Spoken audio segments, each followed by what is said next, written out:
Halo semuanya, kami di sini akan menjelaskan tentang konsep dasar ilmu ekonomi makro. Ekonomi makro adalah cabang ilmu ekonomi yang mempelajari peristiwa ekonomi secara keseluruhan, agregat, seperti total produksi nasional, pendapatan nasional, inflasi, pengangguran, neraca pembayaran, dan pertumbuhan ekonomi. Fokus utamanya adalah menganalisis dan memahami variabel ekonomi agregat yang memengaruhi perekonomian suatu negara. Nah, analisis ekonomi makro menjelaskan tentang 1. Bagaimana permintaan dan penawaran menentukan tingkat kegiatan ekonomi. 2.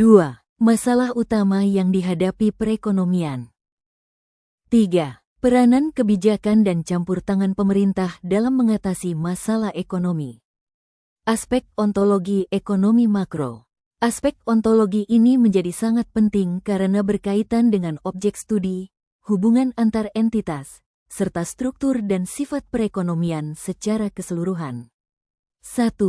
Objek studi ekonomi makro, variabel agregat. Objek studi utama dalam ekonomi makro adalah variabel agregat, yang mencakup produk domestik bruto, PDB, inflasi, dan pengangguran. 2. Hubungan antar entitas dalam sistem ekonomi.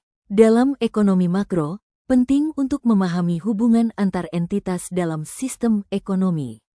Entitas ini mencakup rumah tangga, perusahaan, pemerintah, dan sektor luar negeri. 3.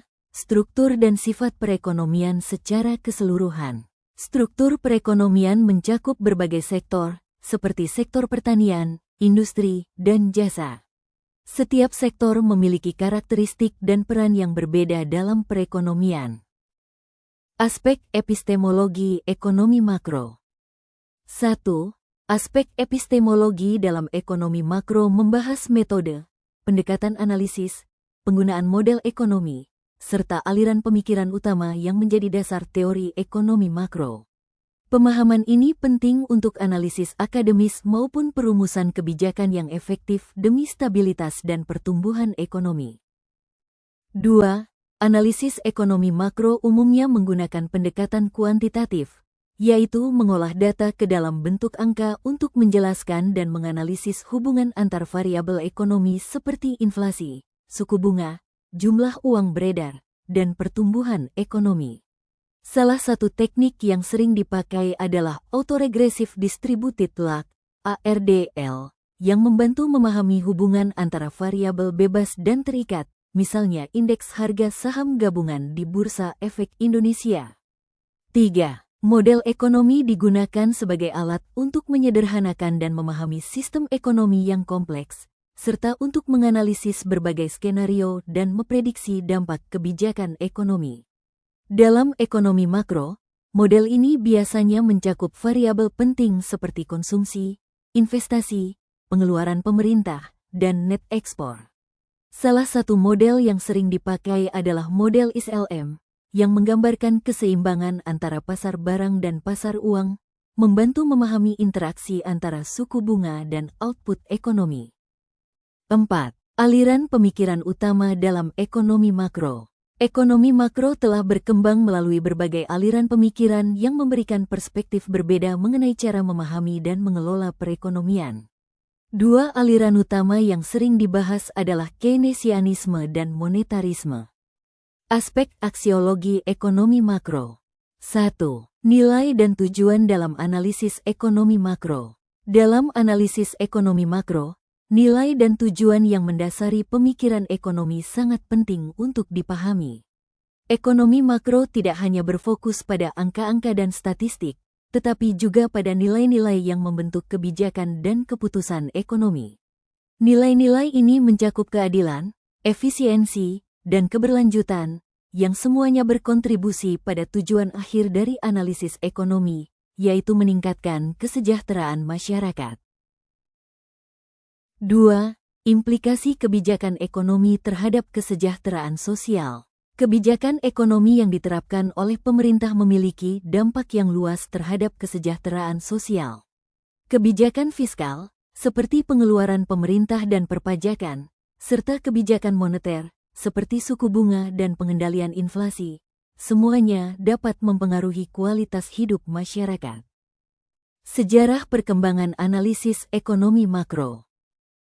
Masa klasik, ekonom klasik percaya pada pasar bebas dan meyakini perekonomian akan selalu mencapai tenaga kerja penuh serta pertumbuhan efisien secara otomatis. Ketidakstabilan ekonomi dianggap sementara dan akan teratasi sendiri oleh mekanisme pasar. Great Depression, tahun 1929 sampai tahun 1933. Krisis ekonomi global menyebabkan pengangguran tinggi dan penurunan output, membuktikan kelemahan teori klasik. Mekanisme pasar tidak mampu menciptakan pertumbuhan dan full employment secara otomatis. Revolusi Keynesian, 1936. John Maynard Keynes memperkenalkan teori baru yang menekankan pentingnya permintaan agregat sebagai penentu utama tingkat kegiatan ekonomi. Keynes mengkritik teori klasik dan mendorong peran aktif pemerintah dalam menstabilkan ekonomi. Konsep modern. Analisis ekonomi makro modern mempelajari interaksi permintaan agregat, AD, dan penawaran agregat, AS, serta komponen pengeluaran agregat, konsumsi, C, investasi, I, belanja pemerintah, G, ekspor, X, dan impor, M. Masalah ekonomi makro. Ada beberapa masalah ekonomi makro yaitu pertumbuhan ekonomi, ketidakstabilan ekonomi, pengangguran, inflasi, serta ketidakseimbangan neraca perdagangan dan pembayaran. Kebijakan ekonomi makro. 1. Fiskal, pengelolaan pendapatan dan pengeluaran pemerintah. 2. Moneter, pengaturan uang beredar, suku bunga, dan nilai tukar oleh bank sentral. 3. Pertumbuhan, insentif dan upaya mendorong pertumbuhan ekonomi serta menyeimbangkan siklus bisnis. 4. Kebijakan segi penawaran, fokus pada peningkatan kapasitas produksi dan efisiensi melalui insentif untuk sektor usaha, pengembangan infrastruktur, dan peningkatan kualitas tenaga kerja. Tujuan ekonomi makro adalah meningkatkan pendapatan nasional, membuka lapangan kerja, meningkatkan kapasitas produksi nasional, mengendalikan inflasi, menjaga kestabilan ekonomi, serta menyeimbangkan neraca pembayaran luar negeri agar tercapai pertumbuhan dan kesejahteraan ekonomi yang lebih baik. Kesimpulan. Ilmu ekonomi mempelajari bagaimana masyarakat memilih penggunaan sumber daya produktif yang terbatas untuk menghasilkan beragam komoditi dan mendistribusikannya. Dalam ruang lingkup makroekonomi, fokusnya adalah pada perekonomian secara keseluruhan, termasuk pertumbuhan pendapatan, pengangguran, dan kebijakan untuk meningkatkan kinerja ekonomi. Kebijakan fiskal melibatkan perubahan perpajakan dan pengeluaran pemerintah untuk mempengaruhi pengeluaran agregat, sementara kebijakan moneter dilakukan oleh bank sentral untuk mengubah penawaran uang dan suku bunga.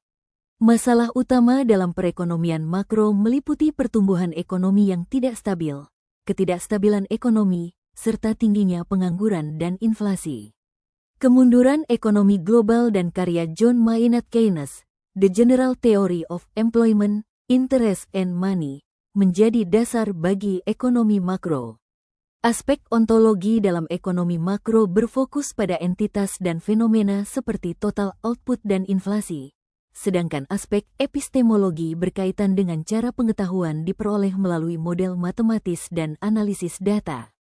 Di sisi lain, aspek aksiologi menyoroti nilai-nilai dan etika dalam kebijakan makroekonomi, termasuk pertimbangan keadilan sosial dan dampak kebijakan terhadap kesejahteraan masyarakat.